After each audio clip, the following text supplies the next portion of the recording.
round, get around, I get around, yeah. Welcome back to another episode of the Codcast, brought to you by Commonwealth Magazine. My name is Andy Metzger, and I'm here with Michael Capuano, Steve Baddour, and C.A. Webb. We're going to be talking about transportation and the political angles of that.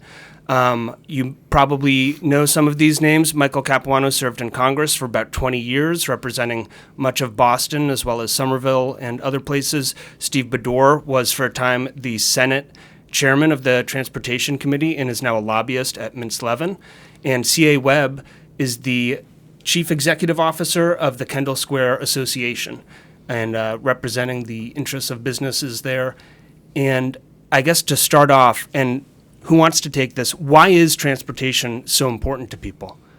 Who wants to jump in? Steve. Because it's the one thing that everybody does. Easy one. You're going to have to exactly right. I'll jump in on this one. So it impacts everyone, whether you're a T rider or, unfortunately, like me, a commuter that sits in traffic for hours coming in and out of Boston. So whether you're a Democrat, Republican, liberal, conservative, it doesn't matter. You're impacted by transportation. All right. Everyone agree?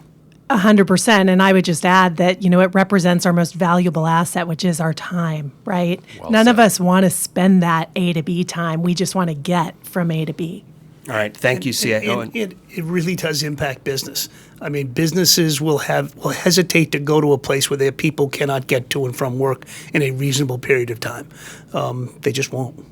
All right. Now, I thank you, Mike Capuano, and I want to go around and get everyone's answer to the question of what is Governor Charlie Baker doing right and what is he getting wrong when it comes to transportation and the T. And let's start with CA, who I know you wrote a letter sort of in regards to this. So what do you have to say about that?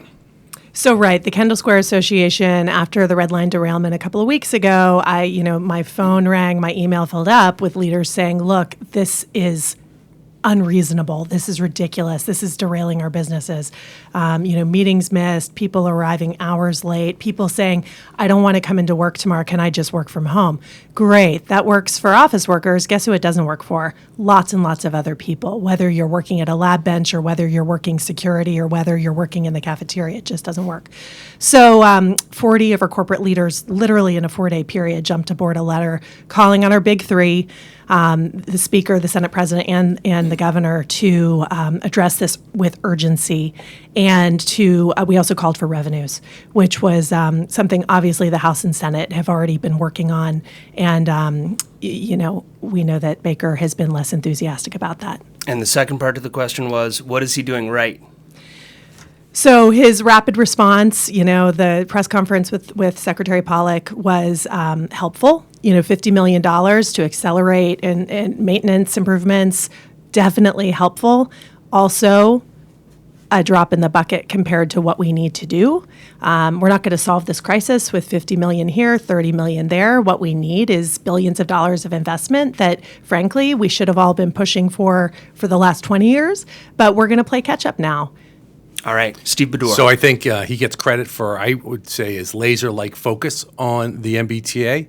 And at the same time, I would criticize or say his weakness is his laser-like focus on the MBTA. As a result of that, there's been a lack of attention paid to commuters and traffic congestion. For those of us, I don't care what is out there, will never take the commuter rail into Boston for work, who drives in every single day. There's no excuse for a 2-hour ride home last night from Boston. There seems to be a complete lack of focus on those of us who commute in daily via a vehicle. And I've called for this before, and I think it's time we could talk about this, but we need a traffic czar here in the Commonwealth of Massachusetts, someone whose pure focus is through point, getting people from A to B as quickly as possible, using technology, using the best practices of other states. Interesting idea. All right, Mike Capuano. Again, you got to give him credit for talking about it now and trying to do the right thing. At the same time, look, Kendall Square is a classic example. They just went through several years of real problems with construction because of the Longfellow Bridge. That was planned. People understood it. They were able to plan around it. And it was reasonably well done for a difficult construction project. So people didn't complain too much about that because they were part of the process. After that, now they're going through something that's not planned. And it's like nobody is going to put up with that. I want to be real clear. Focusing on the MBTA shouldn't be thought of as just an MBTA MBTA thing. No one wants all those MBTA riders in their automobiles making traffic worse. Matter of fact, we want more people into the MBTA, we want more people on the commuter rail, and the only way we're going to do that is if we improve the system. $50 million, it's a nice gesture. Thank you. It's totally insufficient. It will not make a dent of difference to the average commuter. And even if it handles the immediate crisis of a few derailed red line trains, it is not going to come close. It's not going to begin. We need bold action, bold proposals, and I honestly believe with all my heart that the average voter will support new revenues that are directed towards transportation and completely locked off, and we can show them you're going to get this bridge, you're going to get that road, you're going to get that extension of this line or these improvements in the commuter rail. Whatever it is, I have not heard or seen any significant proposals for bold plans, such as, and I'm not even sure they're engineeringly possible. It's not just the MBTA and the red line, it's 128. Somebody has to come along. You can't widen 128 much more than it already is. Again, I don't know if it's a tunnel or a bridge or a monorail. I don't know what it is. Something has to be done to get people off of that road. And I don't live there. Most of my constituents didn't go to 128, but it does impact everything. And that's true for 93. That's true for Route 1. That's true for the Southeast Expressway. And that's just here. That doesn't talk about the problems they have in Methuen and the problems they have in Springfield and Worcester. And again, I'm not asking for the impossible. I'm asking for serious, bold proposals to get us into the next generation. Who's going to make the proposal to build the original Green Line today? And the answer is nobody. I think we found our transportation czar. Can we pull you out of retirement and put you on the road here? It can't be done without the money. But the other side to it is it also can't be done without a comprehensive look at our transportation Absolutely delivery system, right. and that's been the problem. So folks outside of Boston who don't take the T, who don't take the commuter rail, get frustrated because they're sitting in traffic, and no one pays attention to that congestion problem. So until you have a comprehensive view and look, and I think the governor is doing that to a degree. Look, the MBTA, it's super difficult. He is focused on that more than anyone else in the time that I've been focusing on transportation. He's taken it on. He's taken responsibility for it. It's super difficult. Accidents happen, problems happen, but he's trying, and I think he's doing a good job. Is there more to be done? Of course there is, but there are parameters in which you can have the political views to do that. I don't disagree with anything you just said. I totally agree with that. At the same time, it cannot be done simply with new switches. And don't get me wrong, that's critically important. I'm not going to say it's not. I spent decades in the weeds on transportation, and I understand that, and I respect it, and I support it. At the same time, if the MBTA were running as perfectly as it could, if you could wave a magic wand today and run it perfectly every day with the current system, it's not sufficient. We need that, but we also need the next big, bold proposal, whatever. And again, I have 100 ideas. I don't know which one are good or which one are realistic. Somebody has to get behind some big ideas. High-speed rail to Springfield. I mean, whatever it might be. There's a dozen of them out there. Let's embrace them and go to the public and say, this is the plan, one step at a time. This is what it's going to cost. This is how we're going to raise the money. For example, you live in Methuen. I have a place in New Hampshire. Every time I go to New Hampshire, I go through not one, not two, but 3 different toll booths. I help pay for New Hampshire's roads. People from New Hampshire coming here for jobs do not spend a penny helping us maintain Massachusetts roads. Not one penny. Now, that can easily be remedied, but it takes a little courage, takes a little thought, and it takes a little boldness. Well, let's get to the ideas a little bit later. And first off, CA, did you have something that you wanted to... Well, I think we should note a couple of other bright spots. I mean, the FMCB was a great move, and we have some excellent leaders doing really thankless work there. And so let's just tip our hat to them. Totally agree. And then secondly, I'd say the governor's Future of Transportation report, same story. I mean, some great... public servants, civic leaders stepped into that multi-month process and issued a report that is rich with data, but also visionary. Number 1 says, look, we have to invest in transit for a heap of reasons, because of congestion, because of climate change. The future is transit. And it just underscores everything we just heard the congressman say. But at the same time, I want to get to something that you talked about, which is that you sit in traffic, and for whatever his public policy focus is, the governor also sits in traffic. That's one of the issues that people have brought up, is that they want him to sit on the green line or the red line or the orange line or the blue line, and he hasn't done it yet. I'd like to hear from everyone. Do you think it would be useful for Governor Charlie Baker to ride the T or no? No, it's politics. It's gimmicks. He is doing the job that he needs to do. It's just a game. If it's going to satisfy some people, he's going to sit on a train for a little while. Let him do it. It's not going to make a difference. I could not agree. I could not disagree more. As someone who has worked in technology and built products for people, the first thing you do is you stand in your user's shoes. If there is anything we learned from the last election, it's that people want to be represented by people who know their pain. And that's why we have a secretary. Let's get the tiebreaker. Mike Capuano, what do you think? It's not going to be a tiebreaker. I'm somewhere in the between. In the normal course of events, I would say yes, but now it's become a political cudgel, and it's kind of lost its usefulness. In the normal course of events, I would say yes. But now it's just beating you up until he rides. What I would really rather see, I'd really rather see some bold proposal the day they make the bold proposal. They say, here we are, we're going in for $1 gazillion, whatever it's going to be. Then ride the T that day, and not just the T. I want to be real clear. This is not just a T problem. It's a commuter rail problem. It's a road problem. It's a bike problem. It's a alternative problem in scooters and mopeds and motors. All of these modes of transportation are critically important, and they all have to work together. If you just fix the T, it's great. That's better than nothing. It's not enough. But it's frankly a matter of choice and options for people, right? We have people across our Commonwealth who are living in transit deserts who have no choice but to get in a car every day. And that's not okay. Some people chose those, and that has always been stunning to me. I remember when they extended the red line, people beyond the red line stopped the red line from coming.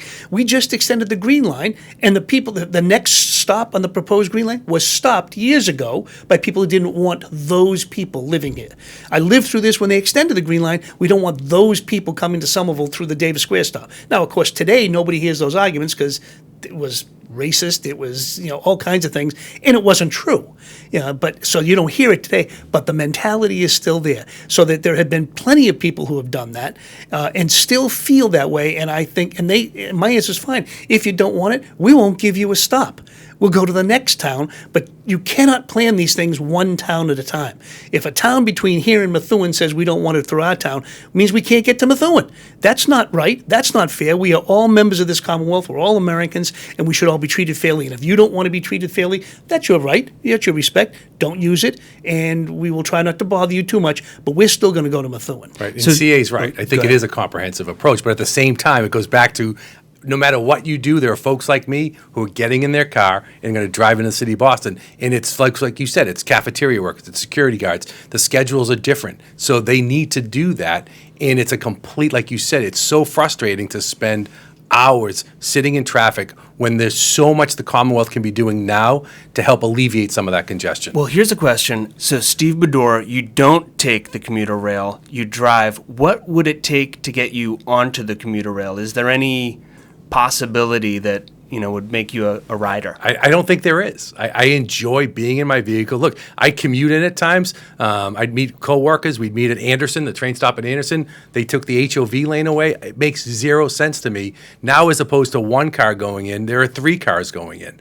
I've looked. So no, I just don't see. I took the train when I was an assistant attorney general. It dropped me off right at North Station. My office was right across the street. It was very, it was easy. I just don't see that today. And I think in order to make it so folks sort of, I'll take the T in today, it has to be on time. It has to be lots of different times, and it has to be easy for folks. I just don't see that happening, at least in the short term, maybe 10 years from now, but we still have that problem in the meantime.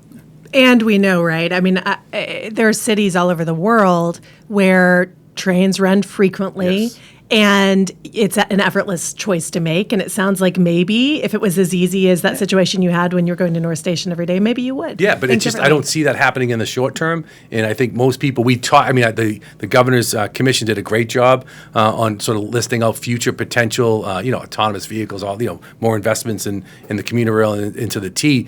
But that's down the road. We still have the problem today. And what I see lacking is the urgency of fixing the problem today as opposed to the investments for It's a mistake to think tomorrow. that we need everybody out of their car. We're not ever going to get it, and we don't even need that. We just need fewer people in their cars. So it's fine. Steve, I want him to be the last guy in his automobile in Massachusetts by his choice, and that's fine. Then you can get there really quickly because there'll be nobody on the road.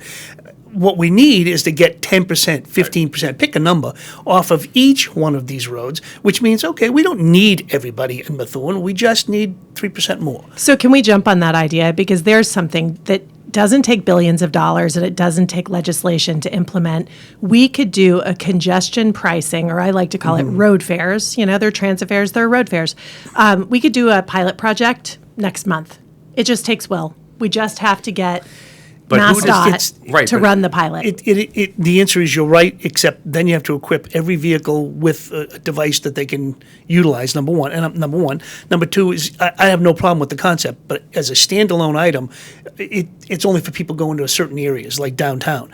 And if you're going to do congestion pricing on 128 or 495, there are a bunch of different ways we could do it. Okay, you could do it as a ring, you could do it as a segment. I just want something. But here's the issue, and I don't necessarily have opposite. And this is Steve Baddour, just for listeners who are maybe losing track with all the... You're just because I'm going to talk taxes, you're saying let's bring up Steve Baddour's name. No, I think that the congestion pricing is an interesting concept, but again, it penalizes those folks who need to go to Boston. It's not just the lawyers or the doctors or the engineers. It's some of those sort of working class individuals. I think if you're going to let's talk about maybe an employer-based congestion pricing where you tax the employers and maybe give them an incentive or something. But I don't think you want to be penalizing working class families It's or an mothers and equity pops issue. from driving. There's equity. Again, I still think it's worth considering and implementing in certain places, but it is clearly, for instance, there was a proposal on Route 3 to put in a, not HOV, what do you call, not high occupancy, but it was a paid for lane. I can't remember the term. And I was adamantly opposed to it because that just means you're going to have rich people using that lane and everybody else still stuck in traffic. And the concept doesn't bother me, but the implementation of the concept is critical to try to address any equity issues there are, because it's not going to do us much good if 5 rich people can get back and forth to work real fast and everybody else can't. So we've agreed, but can I say one more thing that's important for us all to hold in context, because we can get really stuck on what Boston has done and what Massachusetts has done. 9 of the top 10 metros in the United States use some form of congestion pricing. Boston is the only one of the top 10 metros not using congestion pricing. This is a proven solution that's playing out in all of the other big American cities, and I don't understand why we can't. I want to give out one too. easier one. All right, okay. And easier and because then I'll have another question. But yeah, go. Every major city in the world really enforces the don't block the box laws. We don't enforce them here. We have them, and a lot of boxes are painted nicely. They're not enforced, and they really cause major problems. Why is it more important for you to get home more quickly than me when we are struggling to get through the same intersection? Again, it doesn't take a lot of money. It's already there. The boxes are painted. The laws are on the books. Enforce them. And if you can't enforce them in every intersection, then don't paint every intersection, number one. Number two, pick a few and do it. How about the one that I use all the time, the intersection at Leverett Circle, right near the Science Museum? Just enforce, don't block the box in that intersection, and you will improve traffic in that section of Boston by 10%.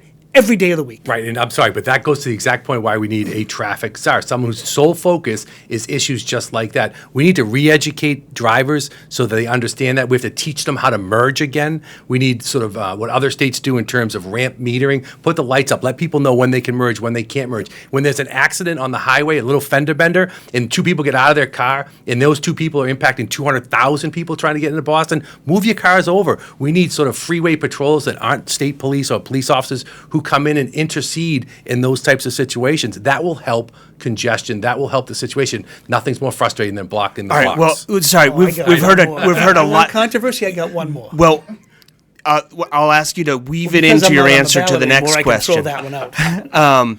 But all right. Let's hear your controversial. In Greater Boston, I would license bicycle riders. Because, again, as usual, 90% of the people on bikes are perfectly good people. It's the 10% who run through lights, who jump in front of people, who give the other 90% a bad name, piss off every driver I know. And again, how do you stop it? I've seen a handful of bike riders pulled over, but very few. I just have to say, my campaign, you've got your Don't Block the Box campaign. My personal campaign is all of us who do drive, and I drive sometimes. I live right on the Somerville-Cambridge line, but I do drive sometimes. I've got 2 little kids, and we've got to haul our stuff around.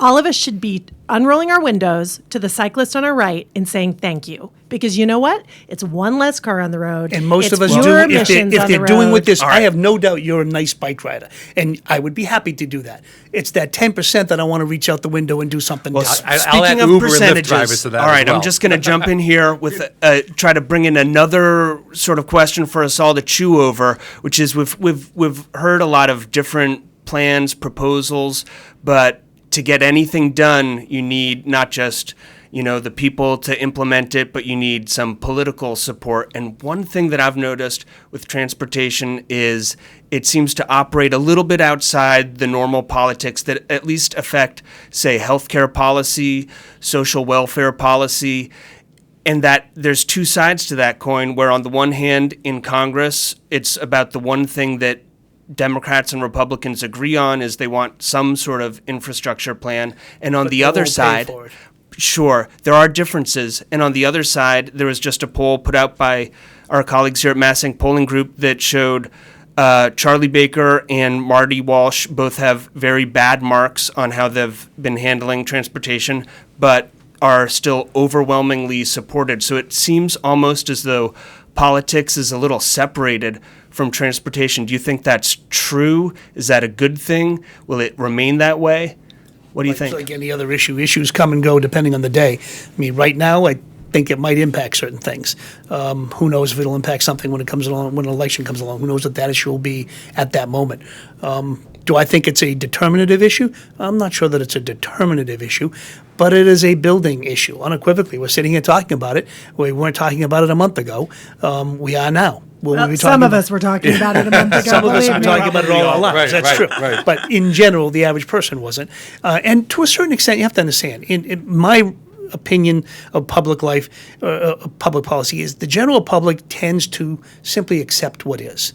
And they tend not to complain about what is until and unless it either gets so bad or they see that others have a better system. If they saw a better system in New York, or they saw a better system in London and really understood it, they'd get upset, really upset. Part of the problem with the transportation system is right now, honestly, because the federal government's not in the game, which is a terrible thing, and I want to be real clear, most of the blame, in my opinion, belongs in Washington, but that's a different issue. At the same time, you still have an obligation to do what you can do within those limitations. But if people thought that Albuquerque had good traffic, they don't.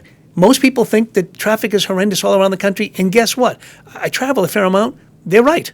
Traffic in Washington is horrendous. I will do anything possible to avoid traffic around New York City or anywhere near New York City. So if that's part of the problem.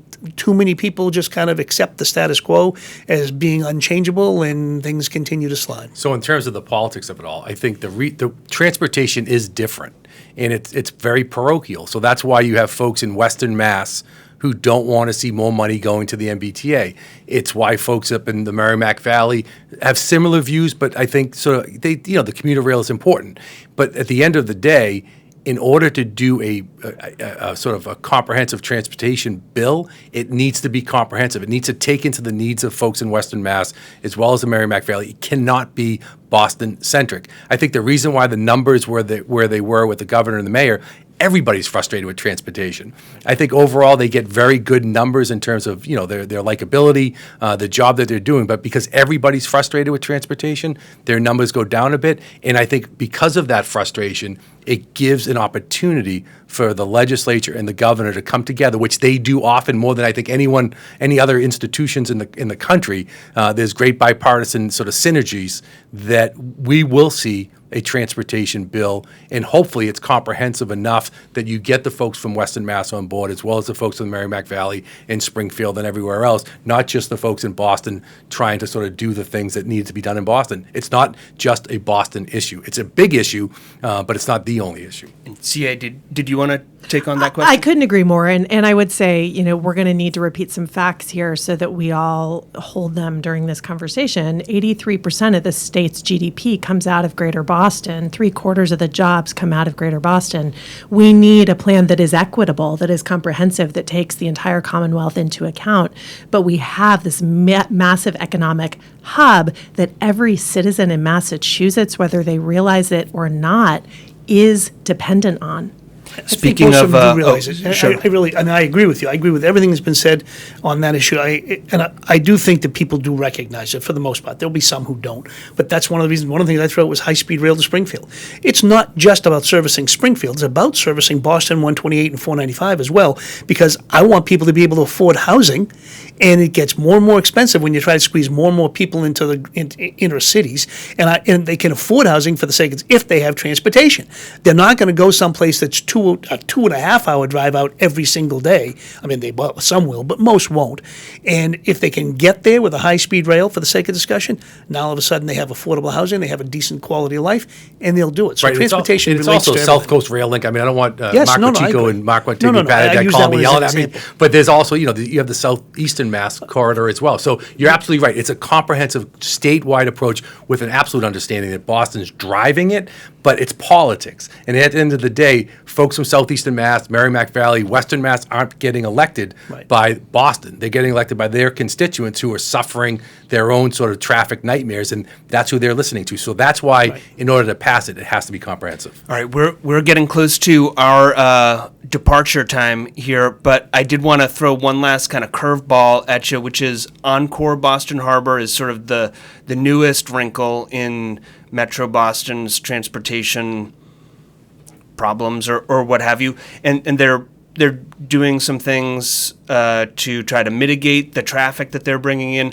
I just want to know from each of you, do you think they're doing it well, or how's that working? So just for the record, ML Strategies, Vince Levin represents Encore. So I just That's want to right. put that out there and be Yes. transparent. Thank so you. I'll let CA and the congressman answer that question. Fair enough. It's a microcosm. If you want the truth, I mean, I Encore and the proposal in Suffolk were both in my district. I told them both the same. I don't really care about gambling one way or the other. It's fine by me. But I would use either one of them, whichever one won, as an excuse to fix the transportation around them. The road system at Sullivan Square and Rutherford Ave have been terrible for a long time. And if this can be used as an excuse to fix them, I'm all for it. And do you think it has I think turned out it's helped better? a little bit, but it's not the real final answer. I mean, they've restriped a few things. That's really all they've done. Changed some of the lighting systems, a few minor things. And I haven't been over there actually since the Encore's open. I'm kind of waiting for interest to die down before I go that way. You're never going to get there then, because the interest is never going to die Well, down. we- That's what they pay You us. said that you weren't They gonna pay us. answer I this had one. to do it. It was too easy. And that's fine, because that will just increase the ability to get more money to fix the road system. But all that being said, the problems were there before they got there. Any business, and I don't want to, Encore's no different. If you would put, I don't know, the Ringling Brothers Circus, if you put any business, any manufacturing business that would attract 5,000 people, they're going to have the same impact on any road system, especially one that was already in trouble. CA, how do you think they've been doing managing the traffic? I think any individual employer can only do so much. Sure, the package of options they created with, by the way, a lot of pressure and a lot of help, and some great proactive approaches are smart. I mean, it's probably representative of the leading edge of what an employer is doing right now. However, any one of us we can't run the system, right? This is the state's system to run, to plan for, and to fund. Obviously, all of us citizens make up that state. But we've got to keep the heat on our elected leaders to let them know that we need to stop looking back. We need to look forward. It's time to fund this system appropriately so we can get out of the maintenance backlog, so we can get out of the potholes, right? So we can actually start building a system that's worthy of the people who live here. All right, well, that is far from the last word on this subject, but I know you all have places to be. This has been a great conversation. So Mike Capuano, Steve Baddour, CA Webb, Thank you for coming on the Codcast. Thank you. We'll have to do this again. Let's do it. I get around.